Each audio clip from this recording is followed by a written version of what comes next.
Nah, sekarang kita masih ada di subbab 15.7, namun dalam topik kali ini saya ingin membuktikan teorema Gauss divergensi yang tadi ya. Nah, lagi-lagi topik ini silakan Anda skip jika Anda mau, tapi jika Anda yang berminat silakan dilanjutkan ya.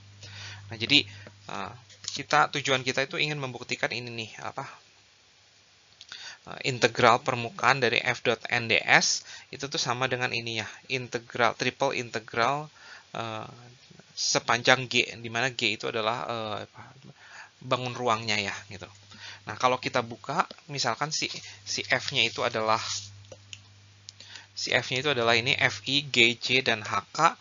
Berarti kita ingin membuktikan bahwa yang sisi kiri ini sama dengan sisi kanan ya. Jadi si FI itu seperti ini ya. Jadi do F do X ditambah do G do Y ditambah do H do Z ya.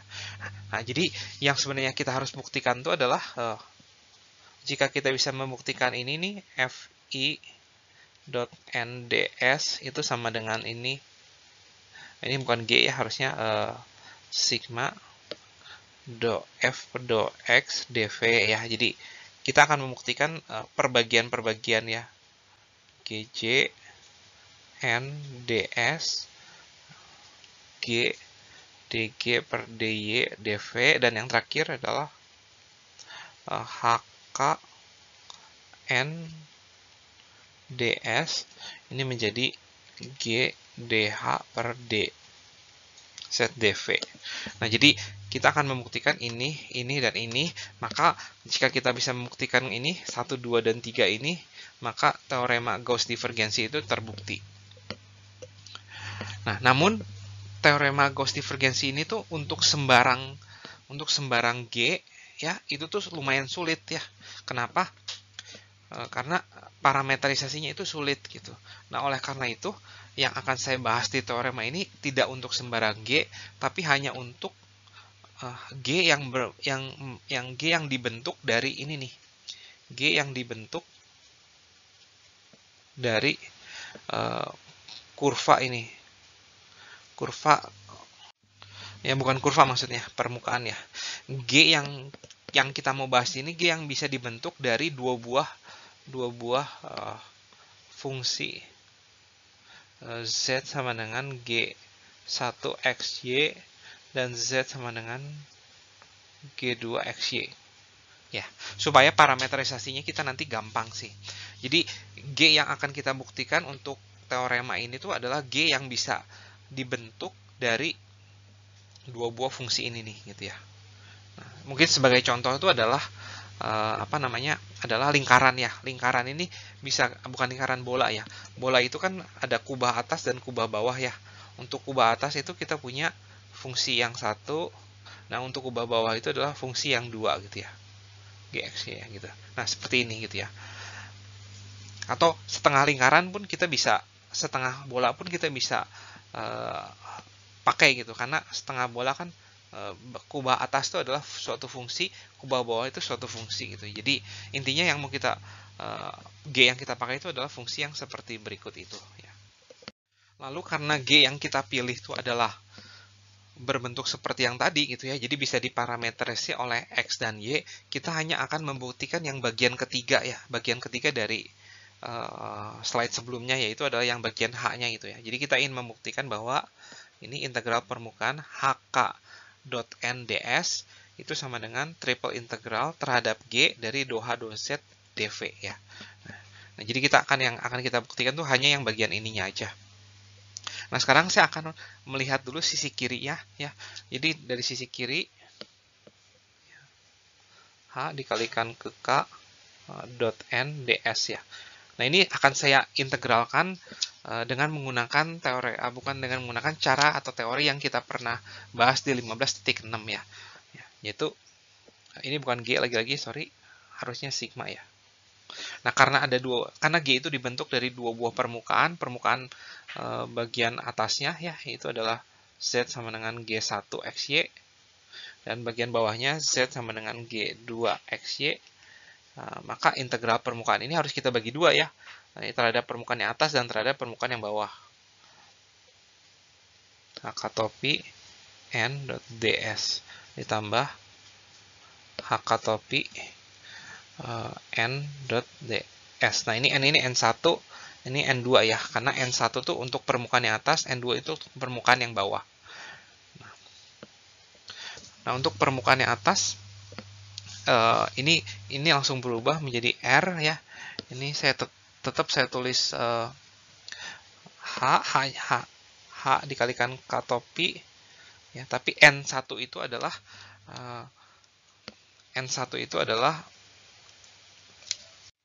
nah, kita bisa ubah ini menjadi N1 itu adalah gradien dari si fungsi G1 ya, yaitu adalah gradien dari ini nih, G besar 1, yaitu adalah Z min G1 ya, X, Y. Nah, ini menjadi min do G1 per do X min do G1 per do Y. Ini plus, sorry, ini harusnya ada I-nya ya. I do G1 per do YJ ditambah 1 K ya. Nah, ini menjadi DA ya. Nah, untuk yang bagian kedua juga sama. R H dikalikan K topi. Ini menjadi min DG2 per DX. I tambah min DG2 per DYJ. Tambah ini min ya ini. Ini K. Langsung aja ya, DA. Dan ini tuh sama ini kita dot produk ya. Maka yang hidup, karena ini kan kalau dot produk kan I dengan I, J dengan J, dan K dengan K, maka kita punya ini R, yaitu kita cuma punya ini H doang ya. H-nya itu adalah fungsi X, Y, dan Z itu adalah fungsi ini X, Y ya. Ini DA. Nah, terus yang permukaan kedua ini adalah R. Nah, ini punya H, X, Y, ini adalah G2, Y, DA. Oh ya, di sini saya ada satu tambahan. Nah, kan G1-nya itu kita mau arah normalnya itu arah ke atas atau dan ke bawah nih. Tapi untuk yang G2 ini arahnya itu arahnya kan ini G2 ini Z min G2 XY. Kalau kita cari vektor normalnya tuh ternyata arahnya tuh arah ke sini nih. Nah, untuk itu kita harus minuskan ya. Jadi ada perbaikan di sini, ini harusnya menjadi ini positif, ini positif. Nah, ini yang jadi minus nih. Ya, yang merah yang benar ya. Nah, akibatnya ini menjadi ini jadi minus ya. Jadi saya hapus ini. Ini menjadi minus. Sehingga kita dapatkan R ini tuh adalah H X, Y, G1 X, Y dikurangin H X, Y G2 X, Y DA ya. Nah, jadi ini adalah sisi kiri ya. Jadi yang sisi kiri kalau kita buka, kalau kita coba teliti, hasilnya itu adalah ini nih yang saya kotakin. Nah, di slide selanjutnya kita akan buka yang sisi kanan ya. Dan kita akan membuktikan bahwa yang sisi kanan itu juga sama dengan ini nih. Nah, dengan ini teorema Gauss itu terbukti ya untuk daerah G yang khusus yang tadi saya sudah definisikan. Nah, sekarang kita kerjakan yang sisi kanan ya.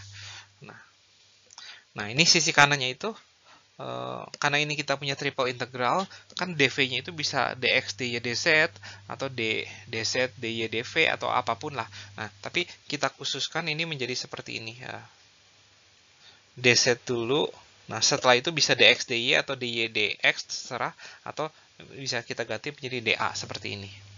Ya. Nah, akibatnya batas-batas integralnya ini tuh adalah R. Nah, tapi batasnya ini tuh Z dari G2 sampai Z dari G1. Kenapa seperti ini? Yaitu lagi-lagi karena G yang kita pilih itu adalah G yang khusus tadi gitu ya. Jadi ini adalah sumbu Z. Ini adalah A-nya itu yang seperti ini nih. Ya. Ini G1-nya, ini G2-nya. Jadi Z-nya itu dari G2 sampai G1 ya. Fungsi X dan Y tentu saja.